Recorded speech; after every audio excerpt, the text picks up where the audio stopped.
अस्सलाम वालेकुम। तो आज बात करते हैं आर्टीरियोलोस्लेरोसिस के बारे में।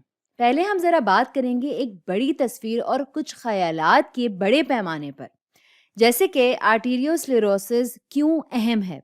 हम जानते हैं कि ये कहते हैं एक ब्लड वेसल के बहुत ही नर्म और अच्छी सही सलामत शक्ल से एक बहुत ही सख्त जैसे एक पाइप की तरह हो जाने को।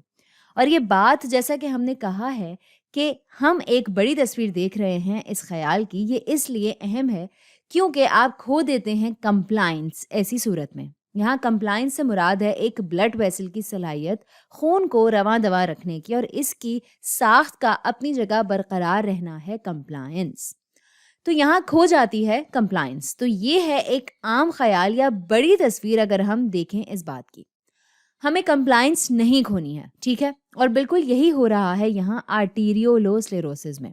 और हमें ये भी पता है कि ये हो कहाँ रहा है, क्योंकि यहाँ लिखा है OLO आर्टीरियोलोस्लेरोसिस अंग्रेजी में। अगर हम आर्टीरियोलोस्लेरोसिस को पढ़ें तो ये पहचान है OLO से कि ये हो रहा है छोटी आर्टरीज में और आर्टीरियोल्स में। अब इसकी साइज़ का अंदाज़ा लगाने के लिए ये कितने छोटे होते हैं, मैं बताती चलूँ कि क्या है इसका साइज़। तकरीबन ये होते हैं 0.01 मिलीमीटर से 1 मिलीमीटर तक इसका साइज़ होता है। तो ये काफ़ी छोटी होती हैं। तो यहाँ मैंने बनाई है एक वेसल जिसको अगर काटा जाए तो वो कैसी लगेगी। अगर आप माइक्रोस्कोप से देखेंगे तो कुछ ऐसी दिखेगी, और इस वेसल के अंदर ज़ाहिर है आपको मिलेंगे यहाँ ब्लड सेल्स, यहाँ होंगे प्लेटलेट्स भी। लेकिन एक और चीज़ भी मिलेगी आपको यहाँ जो कि है बहुत अहम, वो हैं ये प्रोटीन्स यहाँ पर। तो ये हैं प्रोटीन्स जो इस तरह मिलेंगे ब्लड वेसल में। ये होते हैं सीरम प्रोटीन्स, क्योंकि ये होते हैं ब्लड में या सीरम में, इसलिए इनको कहते हैं सीरम प्रोटीन्स। अब इस सीरम प्रोटीन को उसूलन रहना चाहिए वेसल के बीच में, इसको ब्लड वेसल के अंदर नहीं घुसना चाहिए। लेकिन आर्टीरियोलोस्लेरोसिस में जो सबसे बड़ा मसला है वो ये है कि ये प्रोटीन जो है ये चला जाता है इस जगह जिसे कहते हैं ट्यूनिका मीडिया। ये होती है दूसरी लेयर या दूसरी परत, और इसमें मौजूद होते हैं स्मूथ मसल सेल्स। लेकिन अगर सीरम प्रोटीन्स जाएंगे और इधर जाकर बैठ जाएंगे, सोचें जैसे इन्होंने इस हद को पार कर लिया और पहुंच गए यहाँ। ये है सबसे अहम हद इसकी, ये है बेसमेंट मेम्ब्रेन। अगर ये पार हो जाते हैं बेसमेंट मेम्ब्रेन से और बैठ जाते हैं ट्यूनिका मीडिया में, तो यहाँ होगा मसला। बल्कि मैं यहाँ प्रोटीन्स बना लेती हूँ। अगर ये यहाँ पहुँच जाते हैं तो ये है आर्टीरियोलोस्लेरोसिस होने की सबसे बड़ी वजह। ये है पूरा मरहला या प्रोसेस। तो अगर आप माइक्रोस्कोप से देखें और आपको ट्यूनिका मीडिया में ये गुलाबी मवाद दिखना शुरू हो जाए, तो आप समझ जाएं कि यहाँ हो रहा है आर्टीरियोलोस्लेरोसिस, और इसे हाइलीन आर्टीरियोलोस्लेरोसिस भी कहते हैं।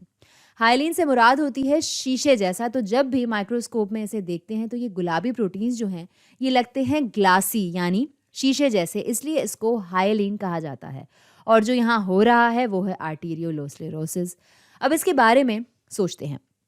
अगर आपके पास है प्रोटीन जो कि जा रहा है ल्यूमन से ब्लड वेसल के ट्यूनिका मीडिया तक, तो इसका कोई ना कोई तरीका तो होगा कि जिसकी वजह से ट्यूनिका मीडिया में पहुंच गया। कोई समझ में आने वाला तरीका तो होगा ही। तो पहला जो है वो हो सकता है कि इसको धक्का मिला हो या किसी भी किस्म के जोर की वजह से ये यहाँ पहुँच गया, या कोई फोर्स हो कि जिसकी वजह से सीरम प्रोटीन जो है वो ल्यूमन से ट्यूनिका मीडिया में आ पहुंचा, बेसमेंट मेम्ब्रेन को पार करता हुआ। तो जनाब यही चीज़ होती है हकीकत में भी। ये होता है इन लोगों में जिनको है हाइपरटेंशन।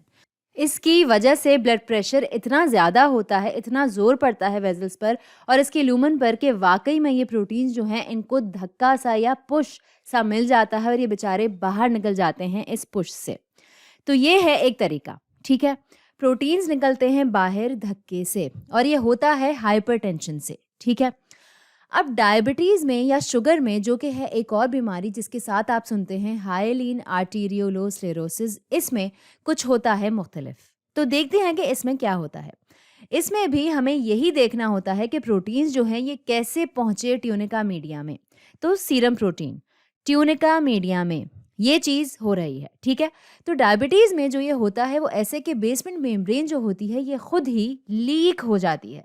तो इसमें प्रोटीन्स को किसी भी किस्म का पुश या धक्का या फोर्स नहीं मिल रही है कि वो आगे चले जाएं ट्यूनिका मीडिया में, और इसमें बेसमेंट मेम्ब्रेन खुद ही लीक हो जाती है और बहुत आसानी से ये प्रोटीन्स पहुंच जाते हैं ट्यूनिका मीडिया में।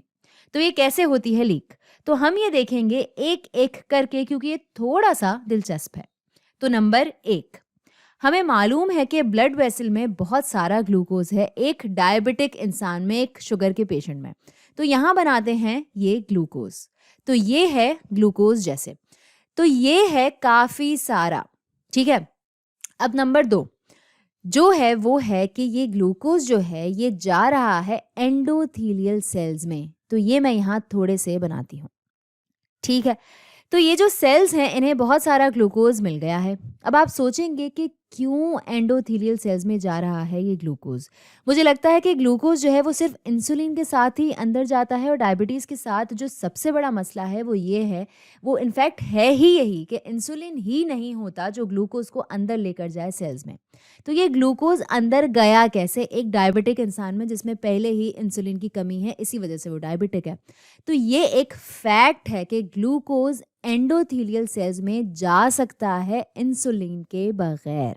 तो एंडोथीलियल सेल्स ले लेते हैं ग्लूकोज बगैर बगैर इंसुलिन के।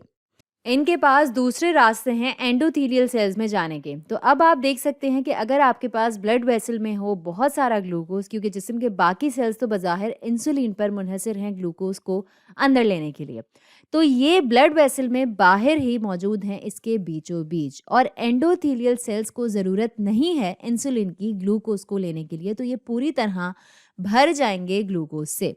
तो ये मैं यहाँ बनाती हूँ।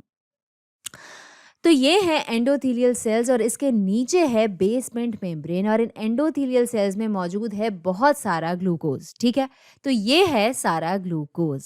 अब इनमें खुद भी मौजूद होते हैं प्रोटीन जो अपने काम कर रहे होते हैं, वो भी यहाँ बना लेते हैं।